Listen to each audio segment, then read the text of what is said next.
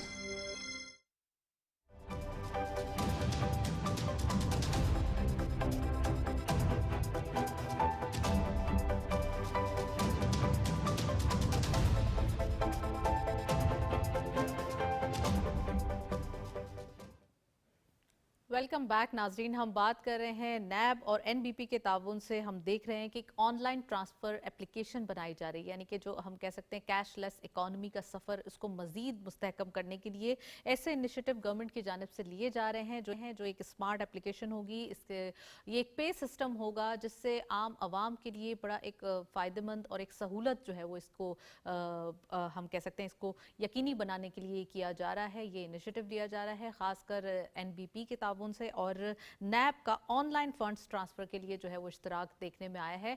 इससे होगा क्या कि इससे ट्रांसपेरेंसी आएगी, खासकर हम कह सकते हैं जो ऑनलाइन ट्रांजैक्शंस होती हैं वो इससे बहुत ज़्यादा आसानी की तरफ आएंगी, और साथ साथ हम इसमें ये देख सकेंगे कि बाद में जो एफबीआर के हवाले से इश्यूज हम कह सकते थे कि हम कैसे ऑनलाइन के अलावा अगर फिजिकली ट्रांसफर होता था तो इसमें बहुत ज़्यादा इशू क्रिएट होते थे, लेकिन अब ऑनलाइन ट्रांजैक्शन से ये तमाम जो इफ्स एंड बट्स हैं जो रेज होते थे वो अब सॉर्ट आउट हो जाएंगे। तो आज इसके हवाले से हम डिटेल डिस्कशन करेंगे। हेलुन पाकिस्तान की सरमायाकारी से इसके हवाले से भी बात करेंगे। इन्वेस्टमेंट अपॉर्चुनिटी देखी जा रही है फार्मास्यूटिकल सेक्टर के हवाले से, पाकिस्तानी मईशत में इसमें नुमाया इजाफा देखा जाएगा। ऑफ कोर्स हम बात कर रहे हैं फार्मास्यूटिकल सेक्टर की उस हम कह सकते हैं कि ओवरऑल वो इन्वेस्टमेंट, ओवरऑल वो सक्सेस जो कि एक्सपोर्ट सेक्टर के अंदर वाज़े तौर पे दिखाई दे रही है। फार्मा इंडस्ट्री ऑलरेडी काफ़ी पेनिट्रेट कर रही है, इसके अंदर बहुत ज़्यादा पोटेंशियल मौजूद है, नई मार्केट्स टैप हो रही हैं जहां पर, वहीं पाकिस्तान के अंदर भी इसके अंदर काफ़ी काम किया जा रहा है रॉ मटेरियल्स के हवाले से और डिफरेंट लाइफ सेविंग ड्रग्स के हवाले से। तो आज हम ये बात करेंगे और ख़ासकर जो इसी मंथ ये एक्सपो का इनकाद किया जा रहा है कराची सिटी के अंदर, जिसमें SIFC के ताउन से ये फार्मास्यूटिकल एक्सपो होगी और जिसमें फार्मा प्रोडक्ट्स और ख़ासकर पाकिस्तान में जो टेक्नोलॉजी के हवाले से, इक्विपमेंट्स के हवाले से चीज़ें होंगी वो सामने आएंगी। आज इसके हवाले से हम डिटेल डिस्कशन करेंगे कि ख़ासकर अगर हम बात करें ड्रग्स की बरामदात या दरामदात के हवाले से, तो 5 साल के अंदर तकरीबन इसकी बरामदात के अंदर यानी कि एक्सपोर्ट के अंदर तकरीबन $30 बिलियन का जो इजाफा करने का हदफ है वो सेट कर लिया गया है कि तकरीबन 5 साल के अंदर जो है वो ये टारगेट सेट किया जाएगा। तो इससे आप अंदाज़ा लगा सकते हैं सिर्फ फार्मास्यूटिकल सेक्टर को $30 बिलियन से अबव लेके जाना है तो और सेक्टर्स का जो एक क्यूमुलेटिव अमाउंट होगा तो वो कितनी एक्सपोर्ट पाकिस्तान जनरेट कर पाएगा। आज इसके हवाले से हम बात करेंगे और हम बात करेंगे रेमिटेंसेस के हवाले से, ख़ासकर यूरोपीय ममालिक में मुकीम पाकिस्तानीज़ की जो एक अपने मुल्क रेमिटेंसेस भेजने की जो एक तादाद है या फिर एक परसेंटेज है उसमें तकरीबन 17% का इजाफा देखा गया है। यानी कि तरसीलात ज़र में सिर्फ यूरोपीय ममालिक से जो है वो पाकिस्तान में तरसीलात ज़र बढ़ते हुए दिखाई दे रहे हैं और तकरीबन 17% बढ़ चुके हैं। इट मीन्स के ओवरसीज़ पाकिस्तानीज़ अपने पाकिस्तान को, अपने मुल्क को बहुत सर्व कर रहे हैं, थ्रू ऑफिशियल चैनल अमाउंट भेजते हैं, अपनी फैमिलीज़ को वो अमाउंट भेजते हैं, लेकिन चूँकि वो डॉलर में आते हैं या अदर जो हम कह सकते हैं करेंसीज़ में आते हैं, उसका इम्पैक्ट तरसीलात ज़र के तौर पर यानी कि रेमिटेंसेस के तौर पर पाकिस्तान में बढ़ता हुआ दिखाई देता है और ये भी एक तरीके से ड्यूटी है उनकी जो बहुत अच्छे तरीके से निभाते हुए दिखाई दे रहे हैं। इन तमाम चीज़ों पर बात करेंगे। We have a guest over Zoom, हमारे मौजूद हैं डॉक्टर उस्मान चौहान साहब। आप इकोनॉमिस्ट भी हैं, एनालिस्ट भी हैं, उनको वेलकम करेंगे। अस्सलाम वालेकुम डॉक्टर साहब, very warm welcome in the program. क्या कहेंगे, बहुत ही एक पॉजिटिव डायरेक्शन देखी जा रही है, ख़ासकर अगर मैं स्टार्ट करूं नैब और NBP के ताउन से, इश्तराक से जो ये ट्रांसफ़र ऑफ पेमेंट्स का जो एक सिस्टम क्रिएट किया जा रहा है यानी कि स्मार्ट पे सिस्टम जिसको नाम दिया गया है, ये मुतारिफ़ करवाया गया है। इसके हवाले से बताइए आम सार्फिन, आम लोग कैसे इससे मुस्तफ़ीद हो सकेंगे और ये अगर हम बात करें कैशलेस इकॉनमी का जो इनिशिएटिव है इसमें कितनी ज़्यादा ट्रांसपेरेंसी लेकर आएगा, डॉक्यूमेंटेशन लेकर आएगा। जी बिस्मिल्लाहिर्रहमानिर्रहीम। मैडम, मुझे मदऊ करने का शुक्रिया। आपके प्रोग्राम से बहुत कुछ सीखने को मिलता है। जो आपने मौजू छेड़ा है ये बहुत अहम है। वो है ये इश्तराक जो हुआ है NBP और नैब के दरमियान और इस तरह के और इश्तराकी इक़दामात उठाए जा रहे हैं दीगर इदारों से। हर तरफ ये एक मुस्बत ख़बर है क्योंकि जितनी भी आप सहूलत पेश कर सकें, जितनी भी सहूलत फ़राम कर सकें सारिफीन को, उतना ही अच्छा होगा।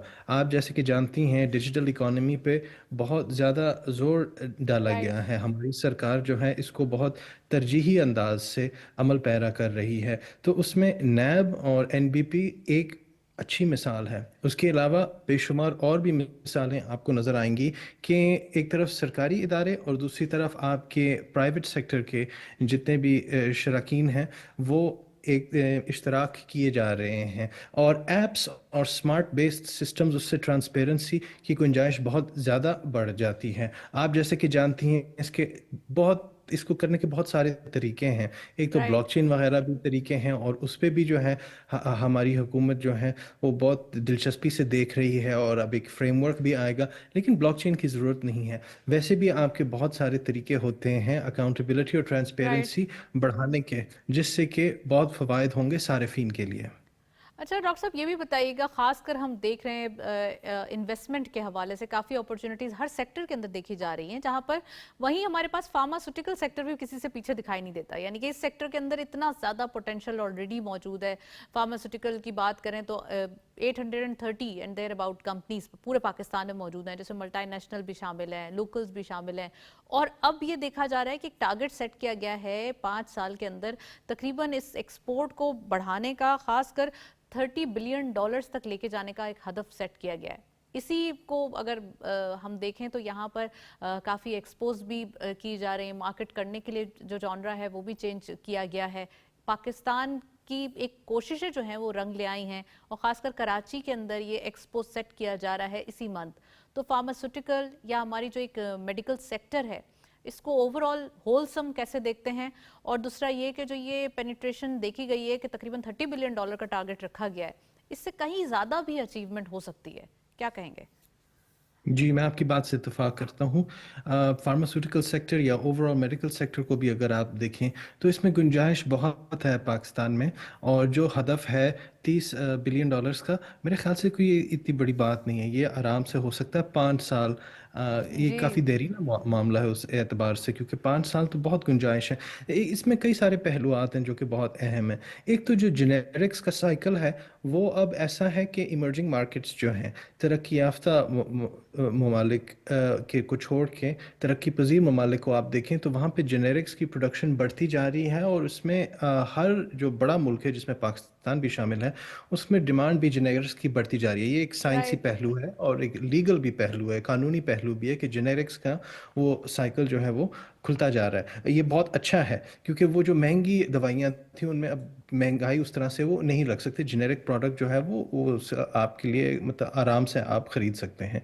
दूसरी बात यह है कि आप देख रहे हैं एक शऊर पैदा हो रहा है आवाम में, ज़रूरियात भी हमारी, हम कहते हैं ना यंग कंट्री है, जवान है, लेकिन एक एजिंग पॉपुलेशन फैक्टर भी है और उनकी डिमांड्स भी बढ़ती जा रही है, उनको ज़रूरियात हैं। तो उससे फार्मास्यूटिकल जो एलिमेंट है उसको काफ़ी मतलब गुंजाइश मिलती है, और वो इसका फ़ायदा भी उठा सकते हैं कि एजिंग पॉपुलेशन की ज़रूरियात को पूरे करते हुए वो अपने हदफ राइट।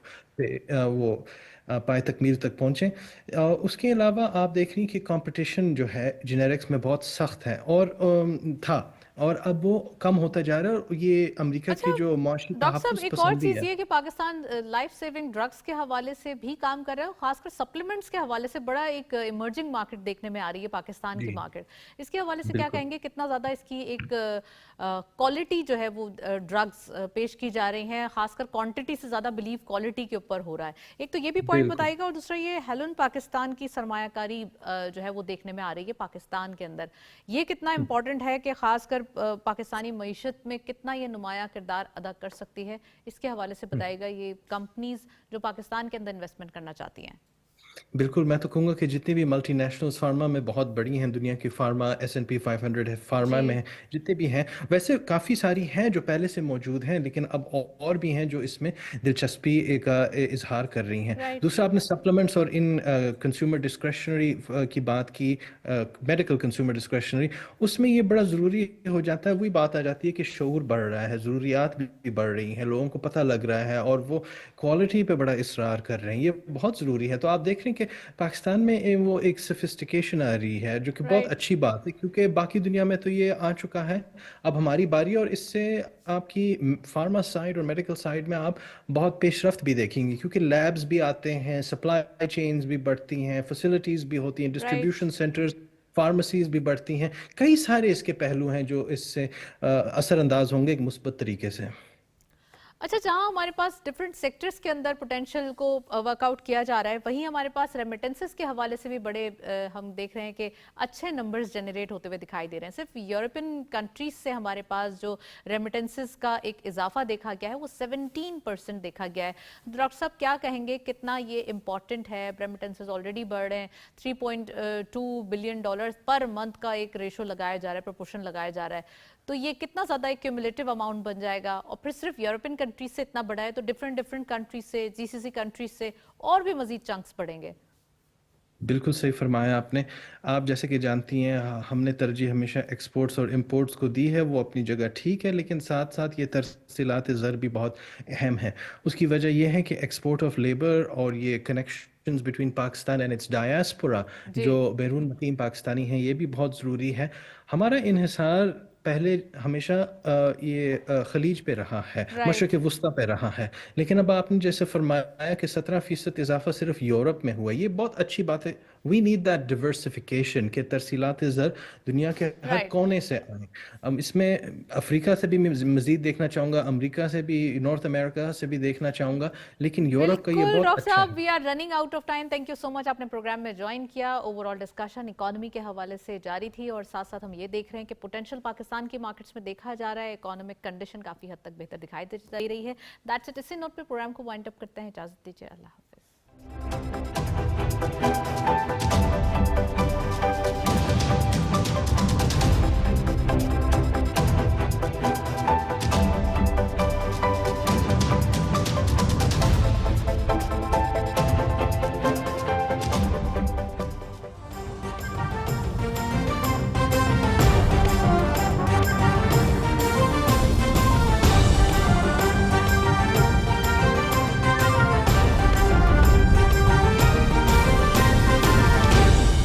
दुरुस्त हर वक्त बर वक्त।